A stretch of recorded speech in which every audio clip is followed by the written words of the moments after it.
Hello, my name's Sarah. I'm a meditation coach and trainer. I wanted to share a story that happened recently of an experience I had. And this experience was the pain of telling the truth. And essentially, I was working with an organization, a team, and I had pointed out, this was a company I had hired, I had pointed out some inconsistencies that I'd noticed. And with expressing these deeper truths that I was aware of, the exchange of energy that happened between us began to intensify. And I was quite aware of that. And I was aware of speaking these truths and it being very, very uncomfortable to receive. So I was doing my best to write these emails in a neutral, professional way. And it all escalated into a huge kind of exchange at the very end where I was referred to as a fucking wild and crazy lady. So I just want to say, too, that this was actually not surprising. So I think that there are people out there, women especially, who are afraid of speaking the truth because they're afraid of being called crazy, too much, too bitchy, too much of a problem, too high maintenance, whatever that might be. And what ends up happening is that denial, and oftentimes in relationships, one-on-one or organizations and groups, there can be levels of denial that people operate within. And it's that, don't talk about the big fat pink elephant in the room. Let's dance around the truth. And so everything happens in a more inefficient and dysfunctional way. And it takes a lot of courage to tell the truth, but something to also know, especially if you're a teacher or healer or leader who has been hired to catalyze change in any situation, is that you will trigger people and you will make them uncomfortable. And to understand this dynamic that can happen when you tell the truth of your experience and what it's like when that experience either isn't validated or is shut down, made wrong. And it's can also bring up a lot of fear, fear of persecution, fear of judgment and shame. And so we kind of withhold truth, and what we end up doing is suppressing it and keeping it down. And the truth is healing. The truth is a vibration. When we're not aligned to the truth, what can happen is it can affect our health, our energy, and our well-being. When we are couching or working within levels of denial, or we've dealt with a lot of gaslighting with people denying what your true experience is, they completely invalidate your perceptions, your intuitions, your feelings. What can end up happening is that we doubt ourselves, we have uncertainty, we might feel embarrassed, we're not quite sure how to express ourselves or say what we're feeling. What we notice we could feel is very wrong, but we might not have the language and skill to bring that into the light. So something I want to address is that you will, if you're working in the capacity as a coach or a teacher, leader, or healer, you will trigger people. And one of the skills is learning how to stay in the center of all of that intensity and to liberate yourself from any role of having to be a certain way or dealing with everything in a certain way. And I say that because I truly believe that healing is unlimited and it's unbounded, and we can draw from any skill and we can embody any energy to bring balance into a situation. One thing that I like to do personally is bring in improv and bring in comedy and euphemism and be a little dramatic or audacious just to help bring light to what's really happening. I don't always go to that, but I think that comedic relief can help to release intense severity, like of that outburst or emotion that everybody's running. And the truth is when you don't address what's really happening, all those tensions run latent within a group or a relationship or an organization. So the other thing to be aware of is that there are fine lines between being triggered, traumatized, and healed. Fine lines between triggered, traumatized, and being healed. Because oftentimes what happens in the healing process is that you get triggered. Something comes up from deep underneath that feels yucky, and you want to react, you want to attack. So as soon as somebody brings up a truth that you want to deny or not really address, your initial reaction, you go right into survival mode, fight or flight. So you want to fight it out, or you want to run away and just avoid it, and F you, it's your fault, and you want to point the blame. And that's the lowest level of dealing with conflict.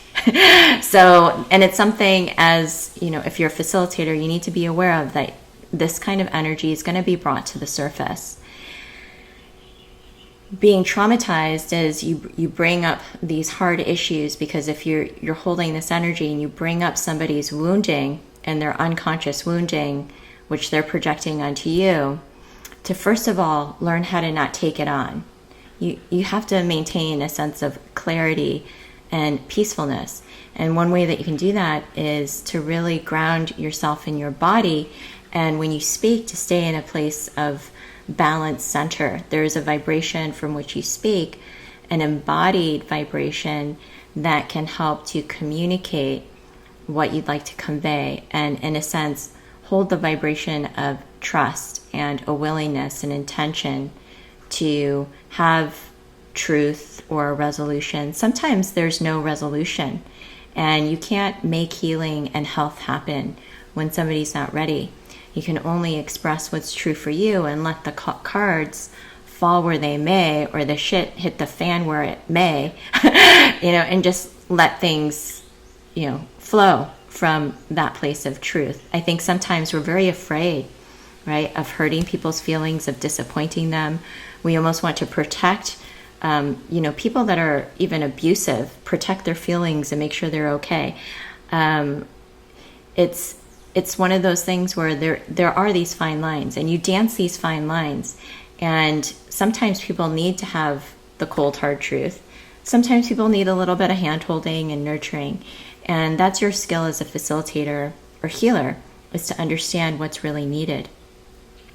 So you can, when somebody gets triggered, it could also, what's really being triggered is a trauma, just to go back to the levels of healing. It can bring up an old trauma. So if you're about to express your truth, it could somehow bring up for someone else that they're not doing something right, they're not good enough, they're inadequate, and it can bring up this deep-seated trauma and wounding they don't want to look at. And so they take that blame out on you, and then you take on this energy of, wow, I shouldn't say anything. Like when I speak the truth, it causes this chaos and conflict and energy that I don't know how to deal with. And we say, like, I can't be too much. I got to make myself smaller. I got to put myself into a box. Sometimes we make ourselves invisible, and we silence ourselves because we want to avoid chaos and conflict, when what's really needed is that chaos and conflict in order to have a higher baseline of healing and health. So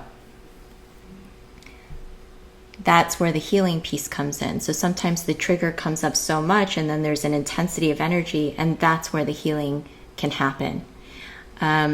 Other times the trigger can come up and the trauma is so strong, and unless you're willing to stay in that level of intensity, that trauma can sort of take over, and trauma creates tons of drama. I always say drama is trauma, and it creates those painful karmic patterns, those cause and effect patterns within ourselves. It causes us unnecessary pain and suffering. So the key is to know when you're in situations. So if you're working as a facilitator, it's different than when you're within your own relationship or in a group setting where you feel that maybe you're not being allowed to be your full self. And every time you try to express yourself in a certain way, you're being shut down, you're being cut out, you're being shamed or made wrong, anything like that. That's where you would want to follow health and release yourself from that situation, because that would be the most healthy thing to do for yourself. And other times you might be in an organization and a lot of stuff, or a relationship, a lot of your stuff is going to come up, your triggers and your wounding, especially when we feel love. All that deeper stuff comes to the surface, our deeper fears and insecurities. And if we're in the space, a loving partnership or an organization, you can work through that with the people that are there.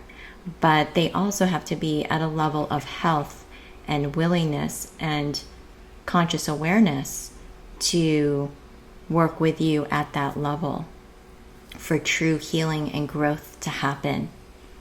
So if your stuff is coming up and you're not being met, or you're constantly being shut down or silenced or made smaller, or you feel like you have to contort yourself into a straitjacket in order to be in relationship or connection with anyone or any organization, you have to constantly constrict yourself, then it's probably not a healthy situation. So I wanted to make these subtle distinctions between being triggered, being traumatized, healing, and growth, that opportunity. And sometimes even as a healer and facilitator, we need to know what our limits are. If we're working in really intense situations over and over and over again, and I'm talking about people like first responders, when you're having to deal with hard stuff and life and death situations over and over and over again, that can take a toll on your nervous system. And you can get triggered, traumatized. And then when you keep sort of staying on the edge of that without having a time for rest and recovery, processing and integration of those experiences, you as a healthy individual can start to receive the burnout and, I would say, in a sense, atrophy of those experiences, because we need time to process some of these deeper experiences. If you're also a healer and facilitator, you're seeing client after client after client, and it's constantly working your nervous system, that's another thing to take a look at. So I hope this helps bring some awareness to that whole process that happens with healing, because healing isn't always comfortable. Usually it's deeply uncomfortable, and you are going to trigger people. When you speak the truth, people can get really upset and pissed off, and you got to be prepared for that. If you're somebody who's working in coaching, I work in leadership coaching, sometimes with really strong-minded individuals. I'm there not to just help them with their peace and well-being, but I'm there to challenge them. And if I'm constantly backing down because I want them to feel comfortable and I want to accommodate them and I want them to like me and I need them to like me, then the way I can serve them is really limited. And same with when I try to stay within a role or a construct. So if I'm thinking I'm a meditation teacher, so I always have to be peaceful, calm, and composed, then I'm going to keep myself limited from the full range of my potential and capacity. Don't ever be entrapped by spirituality or any role, because you're so much more than that. So I hope this helps bring awareness to any situation or process.